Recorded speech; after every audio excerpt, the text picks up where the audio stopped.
All right, children, today I'm going to be teaching you your last graph for the year. Hooray!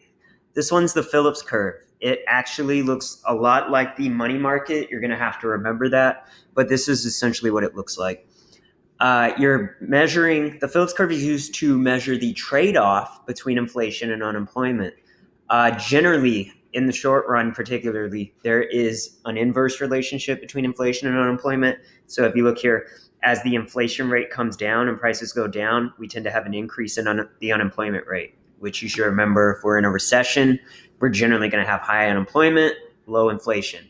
And then the opposite is true as you move back up the Phillips curve to the left, we end up with higher inflation but lower unemployment. In general, when prices go up, the unemployment rate goes down.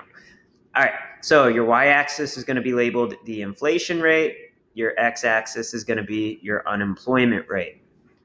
And if we look here, I'll show you how it works real quick. So you would label your inflation rate over here, your unemployment rate over here. Yes, I'd like you to write out the whole thing. And then draw in your Phillips curve right here. We're going to be labeling this the SRPC, and that stands for the short run Phillips curve. I know it's not labeled there, but that's how I want you to label it on your graph.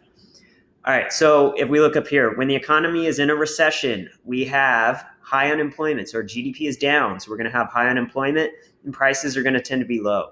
So if we would have, let's say we were here and aggregate demand shifted to the left, prices went down, unemployment went up, we would be somewhere over here. We would be with a letter A. We'd have higher unemployment and lower inflation. Over here, however, if we're outperforming our potential GDP, so if we're to the right of the long run aggregate supply curve, we'd have higher prices, but we'd be below full employment. We'd have a lower rate of unemployment than the natural rate of unemployment. So we'd end up with high prices, but really low inflation, 2%.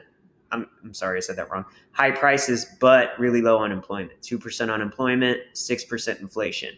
That's generally how this thing is going to work. You can also have a shift, as you see here, like I asked you to draw earlier. Our short run Phillips curve is going to be called the SRPC. For now, ignore this long run Phillips curve. You are going to have a shift of the short run Phillips curve anytime that the short run aggregate supply curve shifts. So if we have a shift to the left of the short run aggregate supply curve caused by maybe an increase in wages or an increase in the price of a intermediary goods, like something like oil that you use to produce other things out of, you would have a shift to the left of the short run aggregate supply curve. You'd end up with higher price level and higher unemployment. If both price level and unemployment increase at the same time, you would have a shift outward or to the right of the short run Phillips curve. So now price level and the unemployment rate are both higher than they used to be. Remember, this is called stagflation when short run aggregate supply curve shifts to the left, because you have both inflation increasing and the economy stagnating and ending up with high unemployment. All right. The opposite will happen too. You can also have a shift to the right of the a shift to the right of the short run aggregate supply curve. If that happened, maybe wages decreased or the price of resources has gone down. And so if resources cost less, short run aggregate supply will be able to shift to the right. It'll be easier to make stuff. Your price level will come down and your unemployment rate will go down. If that was the case, then you would shift from this SRPC2 to the left to this SRPC1, the short run Phillips curve number one. You'd have a shift to the left and both price level and unemployment would come down. So things to keep in mind. If aggregate demand is shifting, you're just moving along the short run Phillips curve. If short run aggregate supply is shifting, you're actually going to have to shift the whole short run Phillips curve. All right, over here we have the long run Phillips curve.